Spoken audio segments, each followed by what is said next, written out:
All right.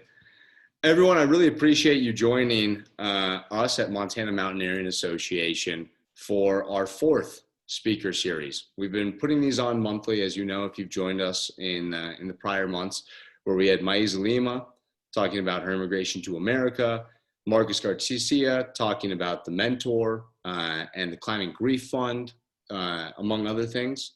And Gilbert Chase talking about the Slovak Direct and partnership. We're really excited to be, announcing, or not announcing, I would say, but presenting this month alongside Aaron Mulkey.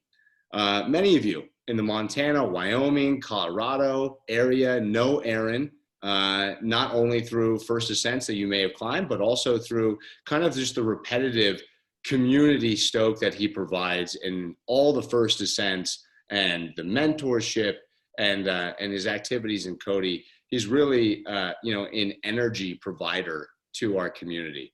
So we're really excited to have Aaron on for this speaker series, where we're going to be talking about, a number of things.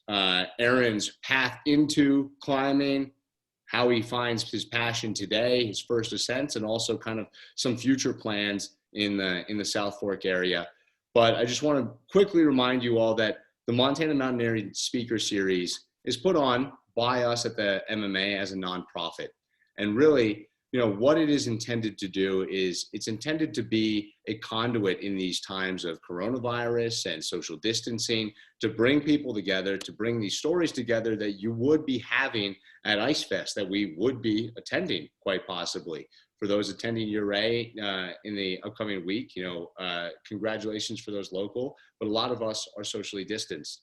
So, please, if you find it in your heart to donate to the Montana Mountaineering Association, I promise you that 100% of the proceeds from these donations go to our junior mountaineering team, which are at-risk youth or younger youth who have, maybe economic hurdles. We know the economic challenges that it takes to get into, full alpine climbing. We know the gear it takes.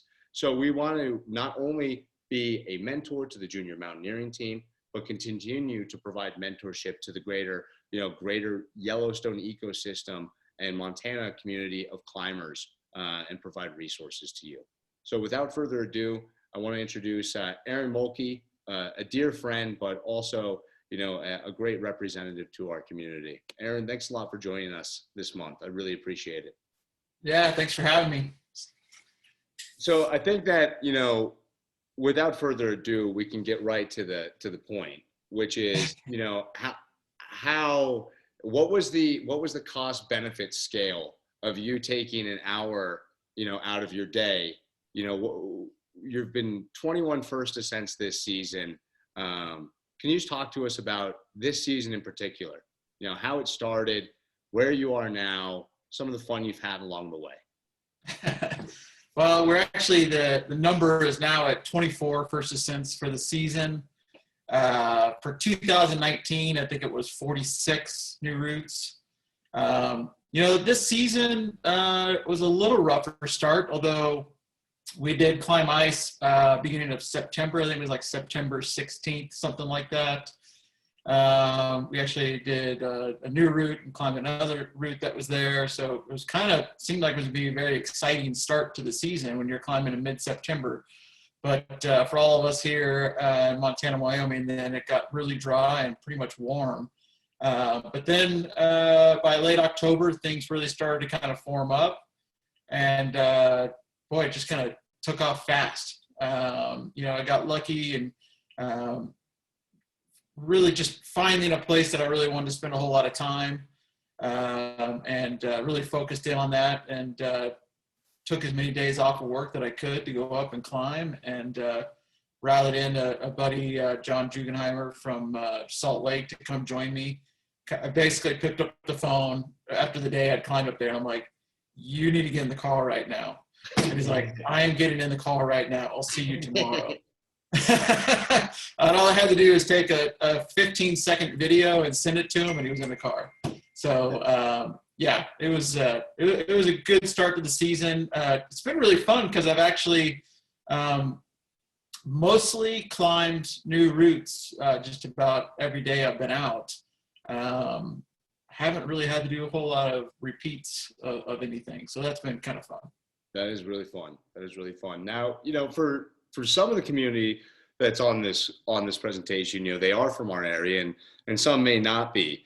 Could you give an idea to the listeners, where you predominantly spend your time, the ecosystem of the South Fork, and then potentially, some places that, maybe not the exact GPS coordinates of your FAs that are in your stockpile, but, some of the other areas that you're looking at. And then, as a second to that, when you think about first ascents and you think about where they form, you're able to tick off so many. Is there a calculus to you when you look at a topographic map? Do you look for certain things? Talk to us about your observations in this whole process, if you could. So, home here, for those that don't know me or know where I'm at, I'm in Cody, Wyoming, just outside the South Fork Valley. South Fork Valley sits at about, 6,800 feet. So it's kind of a high desert, and especially a desert this year with the lack of snow that we've had. And so it really has this freeze thaw that happens. And the valley is very steep, so it drops, a few thousand feet straight from the top right down to the valley bottom. And really some of those peaks go from 9,000, 10,000 foot plateaus straight down to the bottom. So there's really not much relief between there, which creates these really good feed beds. I think, the question I get a lot of is, how do you just keep finding these things? There's only so much, right? And I think people kind of forget I've spent over 2 decades in the valley, and I spend summers looking for stuff. A lot of people think I just go out trail running. I like to call it trail running with a purpose, that I'm going and actually reconning areas and looking for stuff where things might form. And through those 2 decades of exploration, I've really started to visualize where stuff can form, see, there's this bowl above that's going to roll into this, steep cliff face, but does that bowl actually get sun? If it gets sun, then more than likely there could be something that drips. So I think I've really just become well in tune with the landscape. And that the only way I think you kind of get to that point is just through years of walking around and exploring and really taking it in, and not just, hey, there's an ice climb. It's more, I kind of start thinking about where are these things going to come and go. And obviously being in that valley and spending so many days in that valley, I've started to really understand how it works and what weather systems tend to bring things in. Like there's stuff that comes in early and then basically starts to dry out throughout the year. And then there's stuff that comes in February because the sun's a little bit higher. It's now starts to hit this bench of snow or this ball of snow. Now it's dripping into the shade. There's different things like that start to have an effect on the valley, and knowing where that's going to happen is pretty key. So, one of the things I think that a lot of the listeners, want to know, especially from individuals like yourself, is, you're not from the valley, right? Could you talk to us a little bit about how you got into this sport that is ice climbing? How did Aaron Mulkey find this? Where, first of all, where are you from? And obviously we know where your heart led you now, but talk to us a little bit about those 2 timelines and some of the stuff in between, if you could. Yeah. Well, I hate to admit it, but I did grow up in California.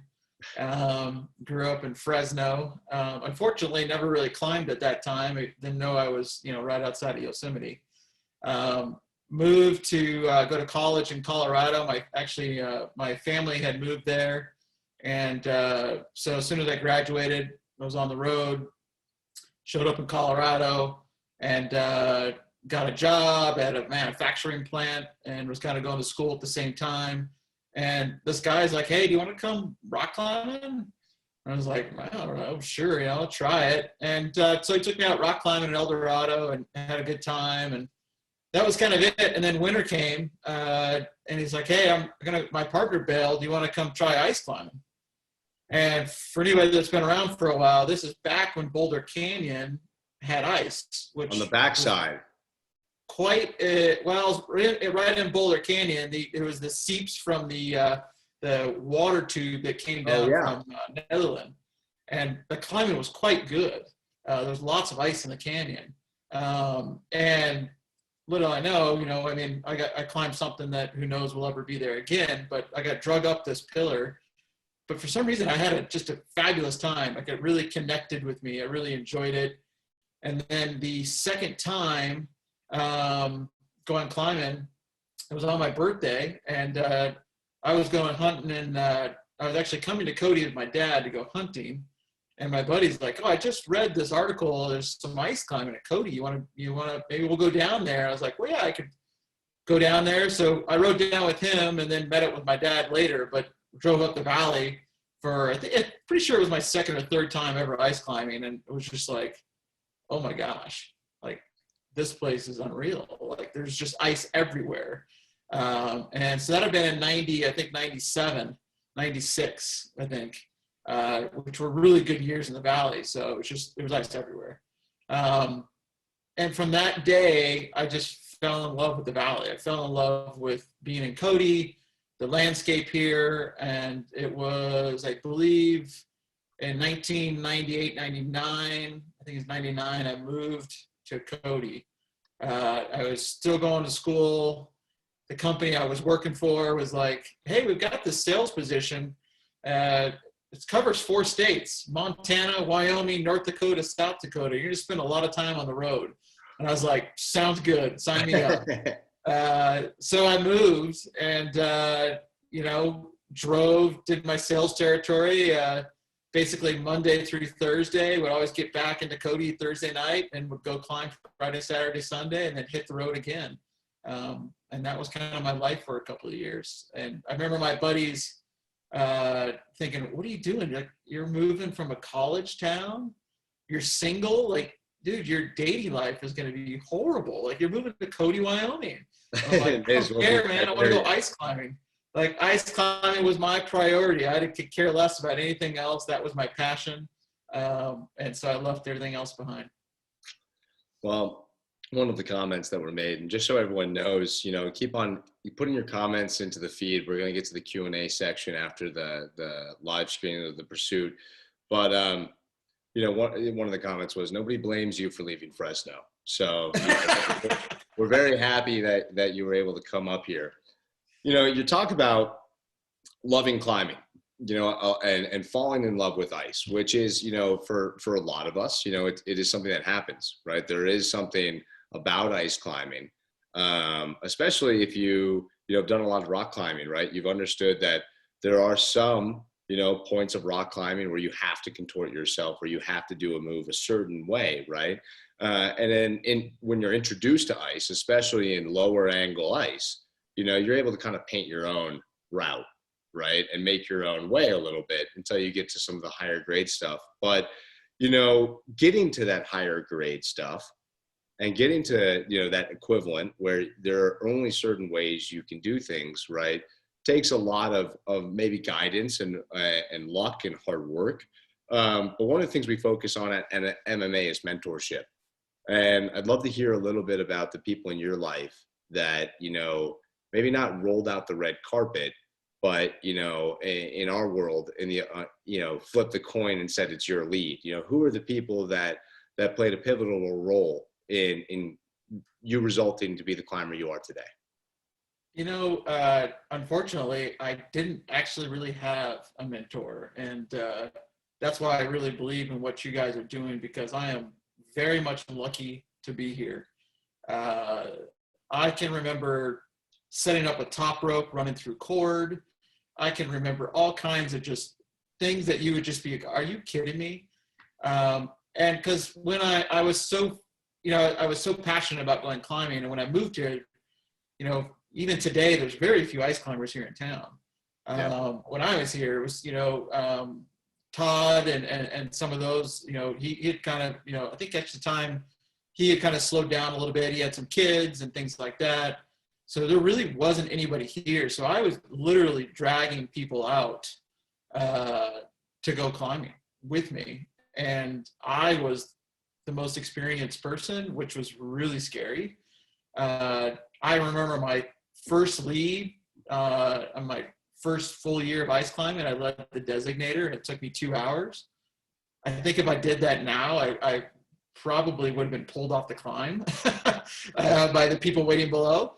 But it really, I didn't have that. And even to this day, there's certain things that I'm still learning new things from people, from guides that I climb with, from others. I think some of the driving forces for me that maybe I didn't climb with them was, Will Gadd, I was very inspired by, and I met him at a gym in Boulder, actually. And, probably could have talked his head off at the time. And, people like, Mark Twight and Conrad Anker, those were the people that I was like, wow, those are the people I want to be like. Alex Lowe. I mean, I always had hoped that I would run into Alex. And it's been a passion of mine trying to, tackle all of the ascents he had here in Cody, but I didn't have it. And I honestly, for anybody that's listening, I highly recommend connecting yourself with somebody. And I know that's a hard thing to ask, but I got very, very lucky that I'm here and alive today with the dumb mistakes I made and choices I made. And I have learned from those things, but unfortunately I didn't have a whole lot of mentors. Well, we certainly appreciate your reciprocity. I guess it's not reciprocity, it's more altruism then, because, there are a lot of people, that I run into, certainly, that, were either told, to steer a certain way or do a certain thing from a clinic of yours. The time you've put into being a mentor has been invaluable to so much of us, right? I remember my first trad climb was ice, but that's just living in Bozeman. But, going out, even me climbing with you, I learned so much, and you continue to do that for so many people. So for not having that, you doing that is so appreciated by so many out there.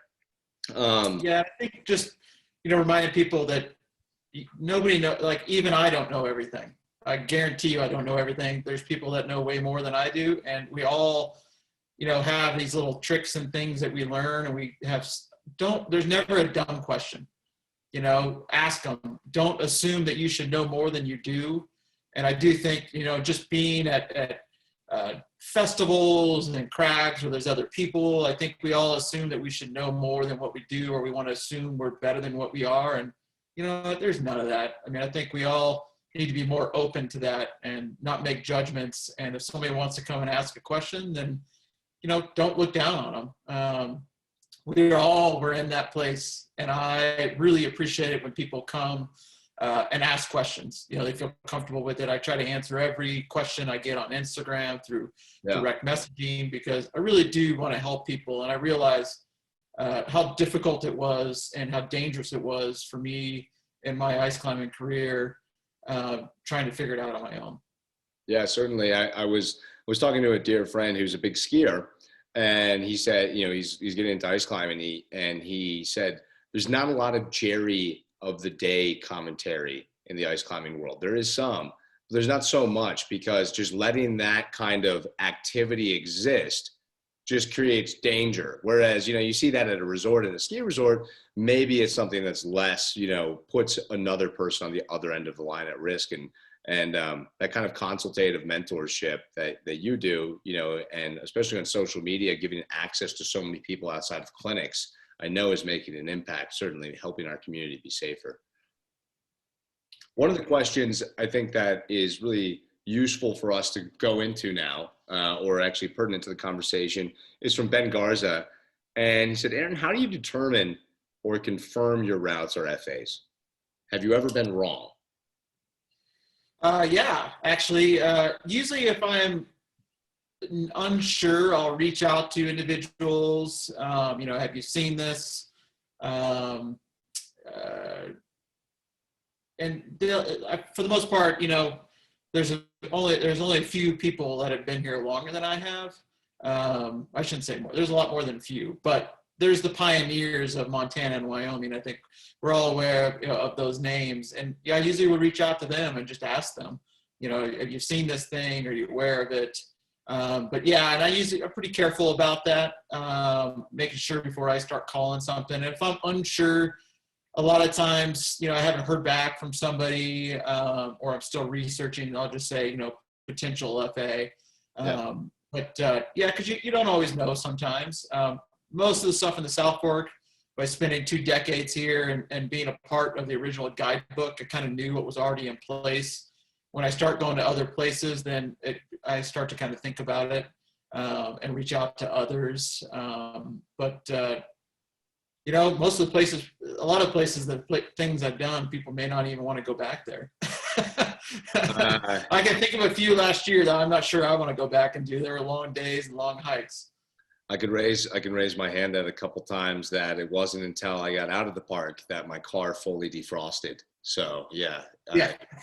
I think that, thinking about FAs, right? There is, a lot of different reasons that people seek out FAs, right? And some of those reasons, more than others, may cause, lack of due diligence as to whether that has been climbed before or not, right? But I think it's important for the viewers to know about, kind of your long-standing process of reaffirming the guidebook in your area, right? So not only, do you make sure that it is an FA, but, if it wasn't, you probably know who did it for a future, vision of a guidebook for the area. So could you talk to us a little bit about your hopes of putting the guidebook together, that process? Because I know how hard it is. I mean, Joe Josephson corrected me just last week, telling me I climbed a route that I said I didn't climb. And he said, no, you didn't until I remembered it. So there's a lot of hard work to make sure you're accurate before you go to publish, right? Yeah, there is. And I just want to also give credit real quick to Seth Timpano and Sam Hennessy, because those guys have done a lot of new routes in the South Fork. There was a point about 2 years ago, I was like, all right, I got to just join these guys. Because those two have spent a lot of time in the Valley and for many, many years. So really credit for the Montana boys for coming down to Wyoming. The guidebook, that's been the big question for now quite some time. The hardest thing about the guidebook and me getting the time together for it is, one, Joe Joseph set the bar incredibly high. And I've never written a book, yet alone a guidebook. And it feels very vulnerable. In fact, I've had conversations with JoJo about that. But the bar is so high that I don't want to produce anything that is anything less. I just hope to keep the same bar with this book. Now with COVID, and for those who don't know, I have a job in the healthcare industry. COVID has just consumed so much of my, what I would call, free time. It's hard for any of us to perceive that you have a job, Aaron, at times. I know. Nobody would. It's a secret to some. Well kept secret in many ways, I guess. But so that's taken a lot of it away. I just haven't had the time to sit down. But I have really kind of made it my goal that I do not want to push back again, to have it come out in the fall of, I guess, this year. And that is really, it's got to get done. I've really committed some time to doing that. Last year was great because I was able to focus a lot of time on getting the photos that I wanted. And I really just got 2 more big areas that I need to get into this year, because I don't think people realize that the amount of climbs that are in the that we're in for Cody now will be doubled, basically. I'm getting close to, I probably need to recount, but getting close to 300 new routes. So there's a lot to be added. And the book will be all of the Bighorn Basin. So basically, if you're familiar with Cody, the South Fork runs out, and there's many other valleys that run into what's called the Bighorn Basin. So the guidebook will encompass anything that flows into the Bighorn Basin. So there will be a lot more new areas for everybody to see. One of the areas I know that's been talked about a lot is Carter Mountain, which is on the South Fork, but when JoJo and I were working on the original book, we just didn't have the room for it. But Carter is one of the areas where the first ice usually forms, probably within Montana, Wyoming, as well as the area that we've been working on and establishing on the Beartooth Pass. And that's great. That's the area we climbed in September. So I'm making a commitment to get it done by the fall. Well, it's outstanding. I mean, I know that, it could be a good thing that maybe it didn't come out before, so you didn't have everyone flooding to Cody in these kind of health conscious times. But it's going to be certainly exciting because, as many have noted in the comments already, Cody did have at one point a larger ice scene or community. So, seeing that and then potentially bringing back it a little bit and maybe the Cody Ice Fest would be tremendous. Yeah, we are. That's also another good point. We are looking at bringing back the Ice Festival for 2022. I'm already met with a couple of people about that. It will be a community-run, community-owned ice festival. We're looking to make it a little bit different. We've kind of allowed it, obviously, with COVID and everything else, and just allowed some time to pass. But it's time. This community is really starting to come together. More ice climbers are living here than probably have ever been here before. There's more guiding permits that are here now. So I think, really this community is ready to come together and ready to put on an event to bring people from worldwide. Absolutely. A question that came up, and I think that I'll ask a couple more questions, and then we can go to the pursuit, just to be conscious of people who may not watch the film or who have already seen the film. So, this can be kind of a two-part.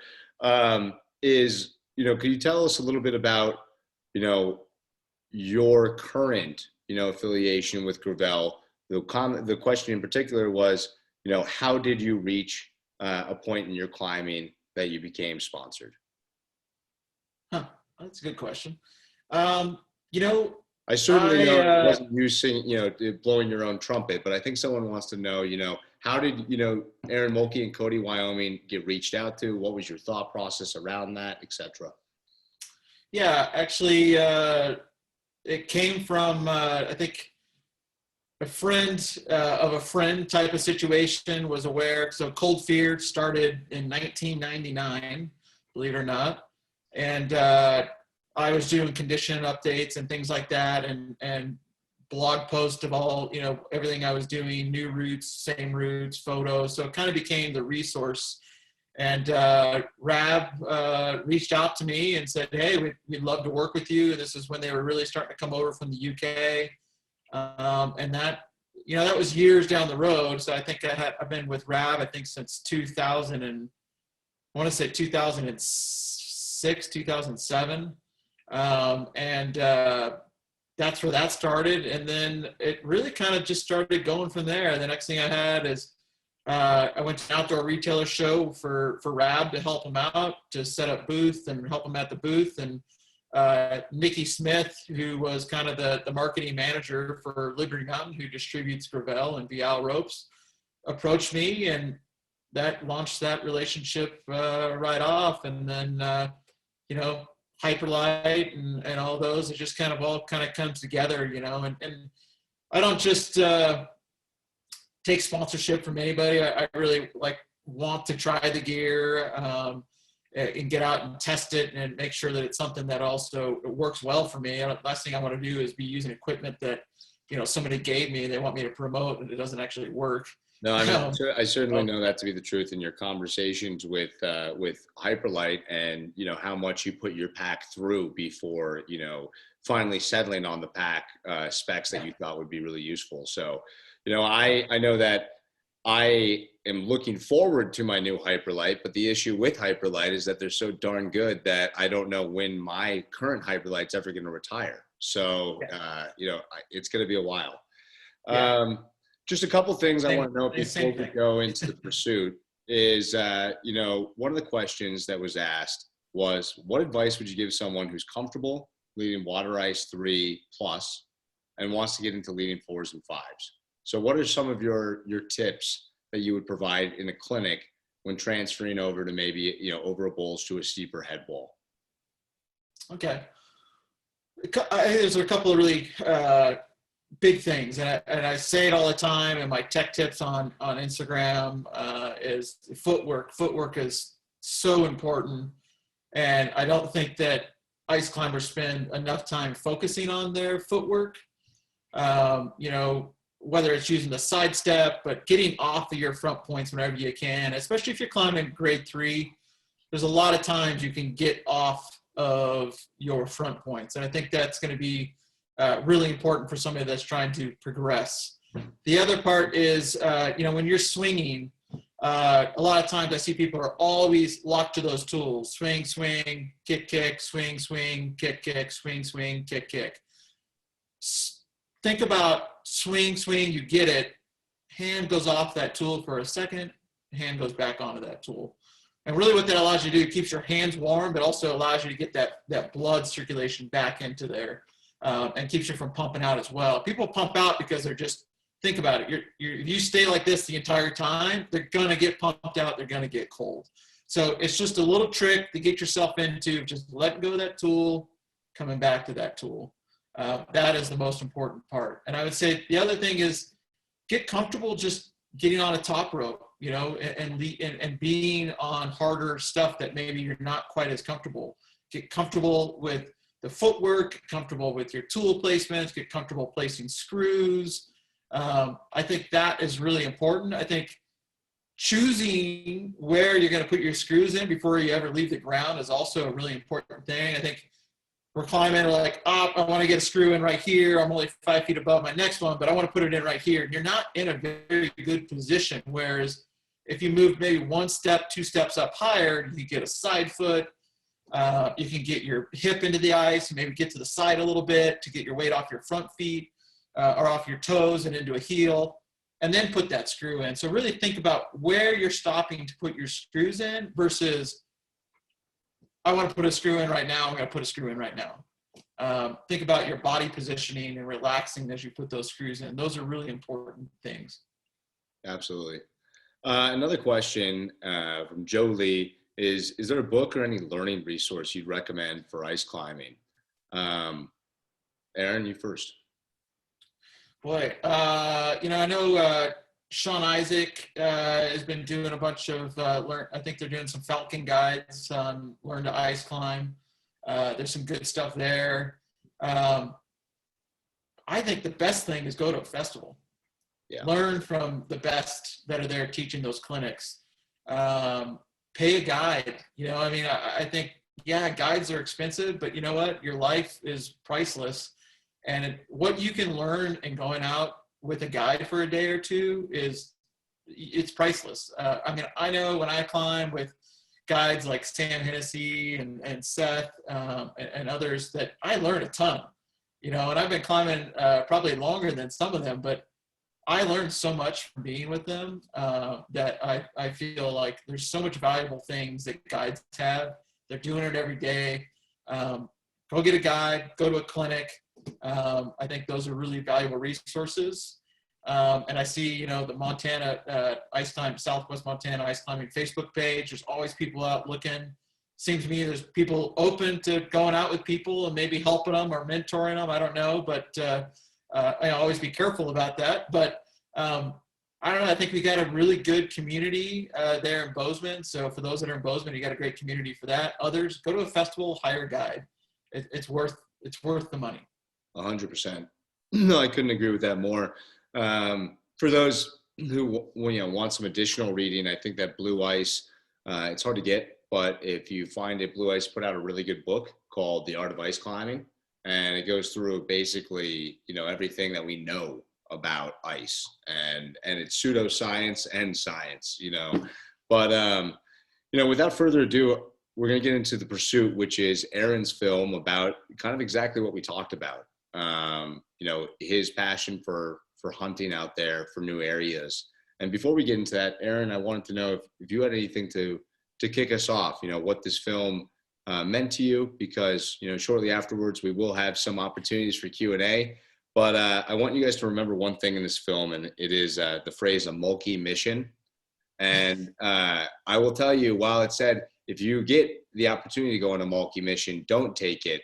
I would tell you from firsthand experience, certainly do.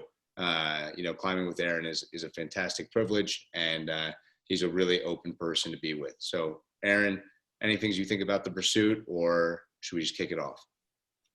I think just for anybody, whether you've seen it or you haven't seen it, I think hopefully you feel the passion that I have for just going out and having a good time. For me, it's not about climbing the hardest things or sometimes even climbing. It's about the chase. I just love it. That's truly my passion in ice climbing. It's just going out. You just feel like a kid going to wander around the woods looking for something to climb.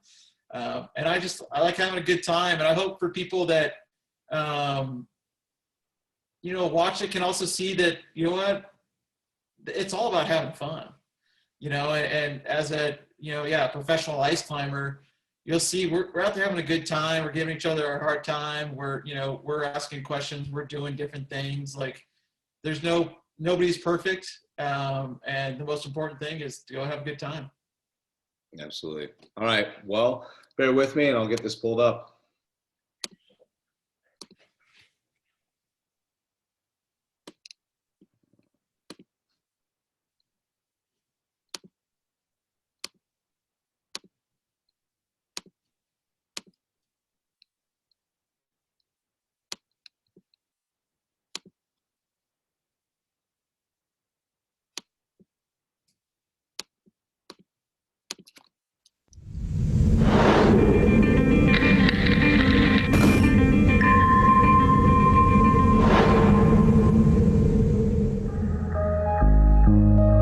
It's awesome because it changes every year. And ice climbing to me is kind of about this chase of finding these things and climbing these things, whether it's that icicle that comes in every 10 years or it's never been seen before. And I almost get more excited sometimes about searching for it and getting it versus the actual climbing itself.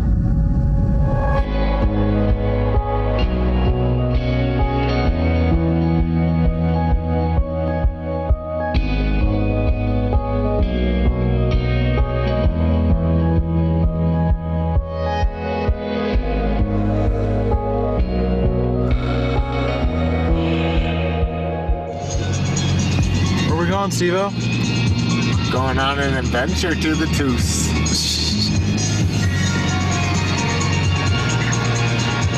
Yeah! We have found some winter. Already getting after it here.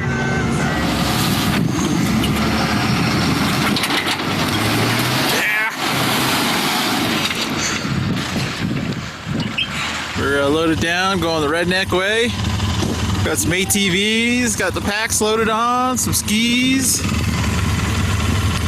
Should be good. I think we got the wrong machines this time. We rolled the dice. Snake eyes. Snake eyes, didn't pay off. Not so much.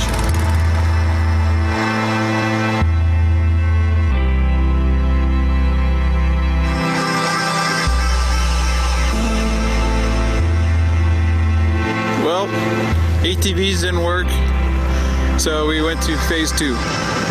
Little higher horsepower arsenal. Maybe not the greenest mission we've ever done, but we're gonna get her done. Woohoo! Snowmobiles, we're back, round 2.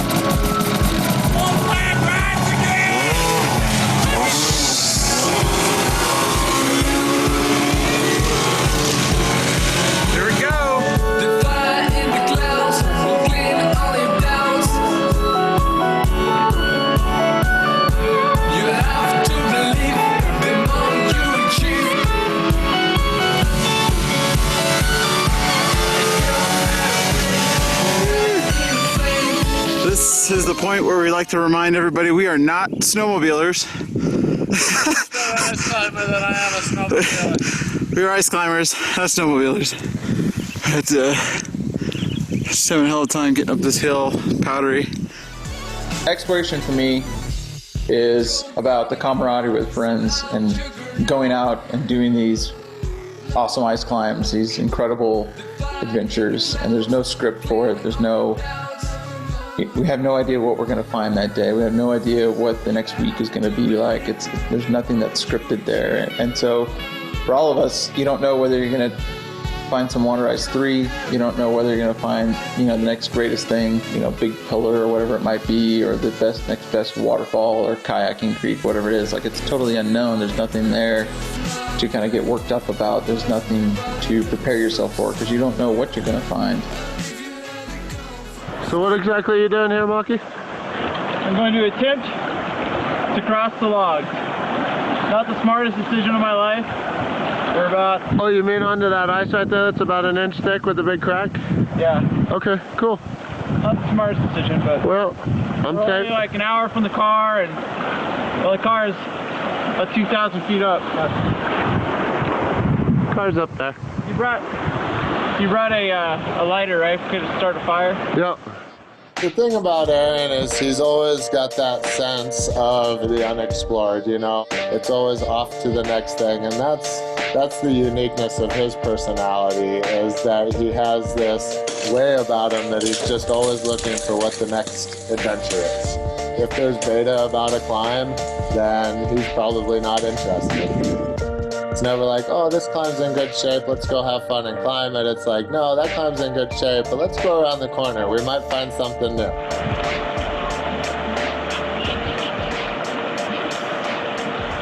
This is why I come out with Mulkeys. The part is, you go in face first. Yeah, belly flopping. Everybody's level is a little bit different. My idea of a good time is not necessarily going to be somebody else's idea of a good time, and it's you kind of have to continue to step that level up a little bit, and that camaraderie that you share with people, and it can be life-changing. I mean, that's usually the first thing people say when they say, have you met Aaron Mulkey? They maybe say something questionable about him because they're referring to a Mulkey mission. It seems like these days, every single trip can turn into a Mulkey mission. I think a lot of my missions become hikes with your tools or with a kayak. How many miles do you think we've traveled so far? Probably around 8 miles or so. How much does that kayak weigh? She's rolling in at like 70 pounds. We're in hell. We're on a Mulkey mission in Casper, Wyoming with no beta, no water levels, no brains. Has anyone looked at this? We haven't even seen the river yet. Yeah, he Google Earthed it. You're probably gonna wreck something, get stuck, get lost. There's always gonna be that element in there. What the fuck are we doing here? I couldn't tell you. Aaron Mulkey invited us up here to do some expedition. We drove all the way from Idaho to do the first descent, and I don't know about this. There's about 10 CFS going into this gorge down here. And this is what we're running? Hopefully not. Hey, get our speed drop entrance over there.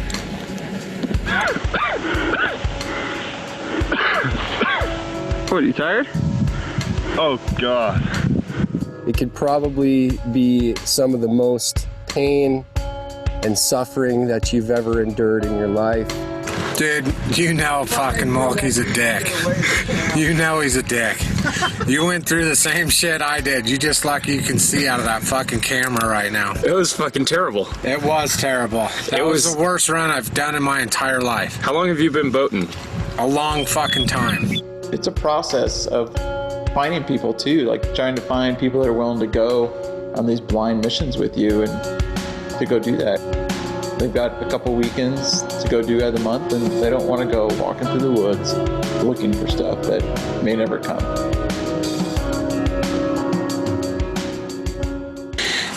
We're on an Aaron Mulkey adventure. Mulkey, do not answer the phone if that calls. Holy shit.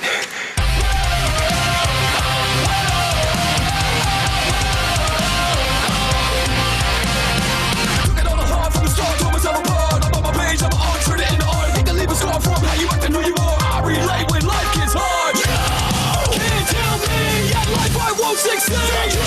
It's what you see. Agree to disagree. In believe my heart is on my sleeve. Guaranteed I bring to life these dreams.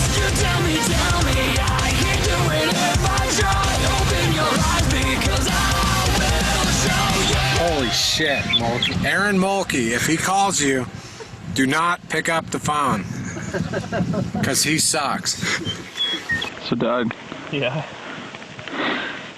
What's it like hunting for ice with Mulkey? I think I've told people what it's like hunting for ice with Mulkey. A lot of walking. When it pays off, it's good, but it doesn't pay off very often. I've been thinking about that kayaking movie all day. Aaron Mulkey, do not pick up the phone. Aw, it's good. I just wish the snow would blow through so we can see again. How long have we been hiking? I don't know, all fucking day. You know, like, he's a lot better climber than a lot of people that he climbs with or convinces to drag around, and he has a really good ability to, you know, notice that.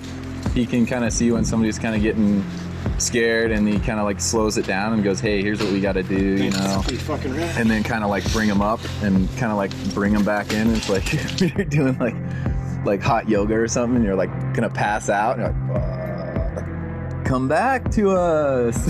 I think the one thing that Aaron does do as a person is lifts up the spirits of the whole group. You know, if you're feeling down or you feel like you can't make it out, he's always the one to give you a goo packet and tell you to man up, get going. Aaron, go, Aaron, go. Faster! We have to move quicker. People wonder how we move fast in the mountains. How do you push your partners? This is it right here, the Alpine Light Stick. How you feeling about this, Tanner? You feel good? I'm nervous. It's my first lead. I'm a little sketched out.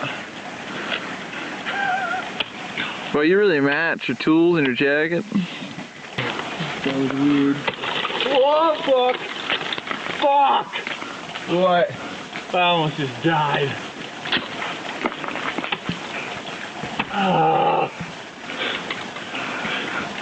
Shit! Dude, my pick was just barely in there. It's not about going out and doing the most serious thing and being scared as, you know, as we possibly could be. It's about having a good time. And I would say that that's something that I think a lot of people lose sight on. Get it, Aaron. Get it. Woo! Sir, Tyson, dance it up.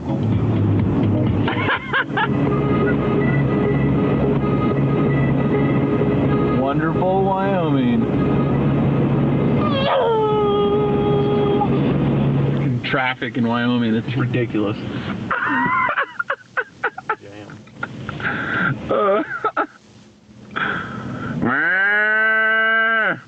Going ice climbing in Wyoming. Howdy, sir. Come on, doggy. Hey, doggy. Get out of the way. Oh, man. Until the next traffic jam.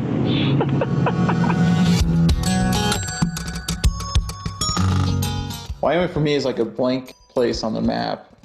There's so much area that's unexplored, so many places that people have never been to or seen from the air or whatever it is. And, you know, my passion is finding these places, finding these ice climbs, finding these creeks that have never been run, never been climbed, and going there. And I feel like I'm kind of like, you know, a little kid at Christmas, you know, what's under the tree, you know, what's under that big package or whatever it is. And I really do kind of get worked up looking for these places, and it's without a doubt become almost a sickness for me, of an addiction to find these places. I think a lot of people feel like, you know, exploration in the U.S. is over, that there isn't these places that are untouched, but there are, you know, and I think it's just a matter of how much drive you have in yourself to go out and go find these things. I think a lot of my missions go too far sometimes because, you know, you go around one corner, you don't see what you want to see, but oh, it's got to be around the next corner. So let's continue going. Let's go to that next place. It's got to be there, you know. And next thing you know, you've hiked 10 miles and you haven't seen anything. Or you go around that corner and all of a sudden, boom, that's it. You know, that's what we've hiked here for, and it becomes totally worth it at that point. He's on a whole nother level, to be honest. I joke I get brought along because I can carry heavy weight for long distances, and I'm a great belayer. climbers there's a lot of similarities between everybody that likes to climb because they all have the passion for the outdoors and certain motivations, but I think he's driven mostly just by the passion for the sport. He likes the stoke, he likes getting first ascents because it's, I really think, an incredible feeling, but it's not like an ego motivation, it really is the love of the sport. He loves to be out doing rad stuff.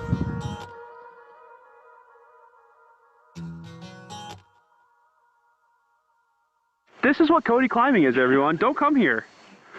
We trampled around all day. We didn't climb anything. Now Aaron's in a fucking tree looking for ice. I mean, why would you come here? Why? Sometimes you will be in the hills all day and not get anything. Take the tools for a walk. And you got to be willing to, get up early and come home late. That's kind of what it boils down to. Oh, this sucks. That's first rule of going out with Mulkey is bring a headlamp, because 9 times out of 10 you're not necessarily even walking out in the dark. That's a given, but you're probably going to be rappelling in the dark too. All right, it's about 11:30 at night. Doug's up there. Starting up moonrise. It's pretty sketchy sounds all night long here. Everything's cracking all over the place. There's typically suffering, I mean, that's the nature of what I do. Like, the places that are unexplored on the map are not easy places to get to. And you've got to have that drive and that passion in order to kind of push yourself through those situations. And it's just not up for everybody. Not everybody wants to do that. How's that feel? Pain. It hurt. It's frozen. Last year we went to Norway and we went on a lot of Mulkey missions.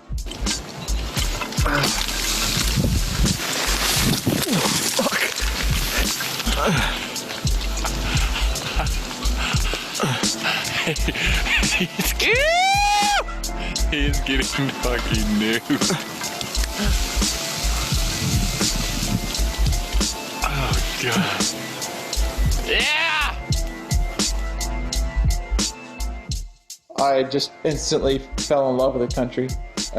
It's a lot like Wyoming, and there's just this massive area that, civilization is only in a very small percentage of, and there's a lot of unknown territory there. And the failure percentage has gotten a lot lower over the years with Aaron. He's gotten better at scoping out the drainages where the climbs are likely to be. What do you think, dude? At the bottom of Hedenfossen? Fucking made it, man. Another night in the dark. Day. Jesus, we gotta start getting up early. Yeah, we do. Rolling with my clique. Man, we are going ice climbing! Finally! We did some scouting yesterday, and now it's time to go climb some ice. We were trying to play like a rally car on the roads here in Norway, and we got a little... Actually, we were actually doing the Harlem Shake. We're doing the Harlem Shake. Do not do the Harlem Shake in the car. This is what happens.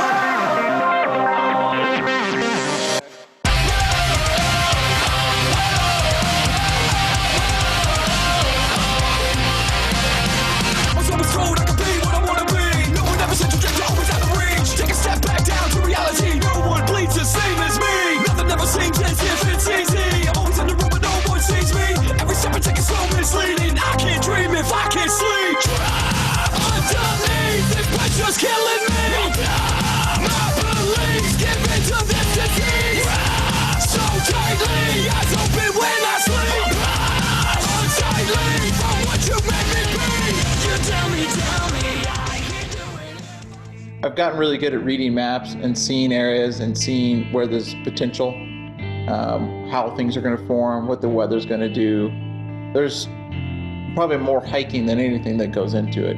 Like there's a canyon there. Well, I'm going to go and hike up it however long I get to hike and see if there's, something that's there that can make us come back.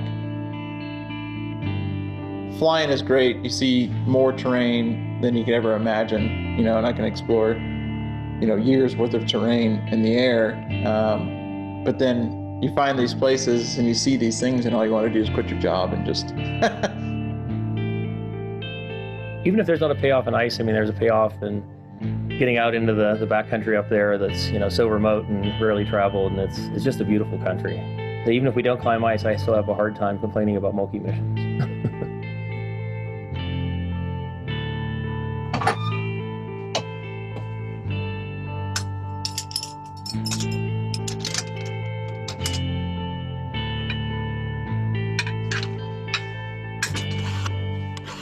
There was a point where I think I always wanted to be the best climber, to climb the hardest things in the world. That was what I always wanted to be. I wanted to be the best. And then I realized that that's not really who I am. For me, understanding that going out and exploring is what makes me who I am, and it makes me a better person. It makes me a better husband. It makes me a better father, because exploring instills in me this, whatever it is, a chemical balance that makes sense for my body, and I'm a happier person. Because as soon as I get outside, no matter what it is, hiking, climbing, kayaking, whatever it is, all of a sudden that passion is renewed, and it's this is why I do these things.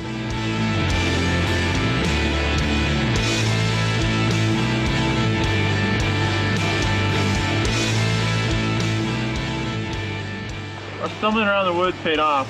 We paid for it with numerous hours of hiking, but we definitely spotted the kill.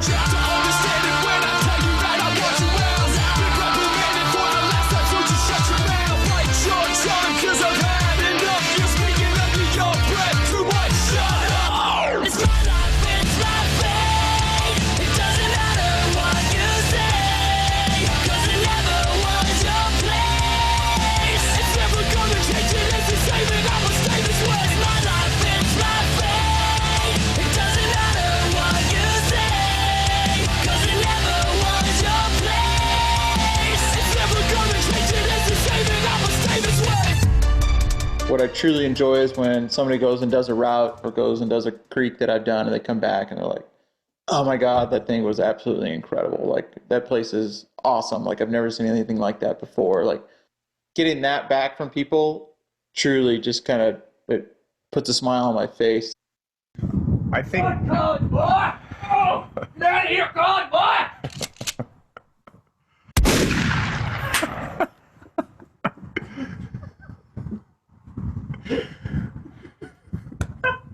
Yeah, so we do have a crew out here that brings a lot of energy to the game. I don't know who those guys were, but What do you have to say for yourself? I love ice climbing. Even when I'm looking for it, still love it. You have to experience it.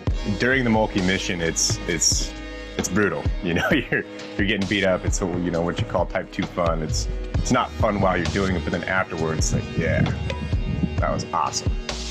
I'd do that again. But during, sometimes you get your limits tested for sure. This doesn't look like fun. You're right. It's not fun. It's windy. It's getting pretty cold. I think that is definitely the allure. A lot of people would rather take the easier route, as far as maybe something that you can just drive your car to. But I think the Mulkey missions, there's something to be said about pain and suffering.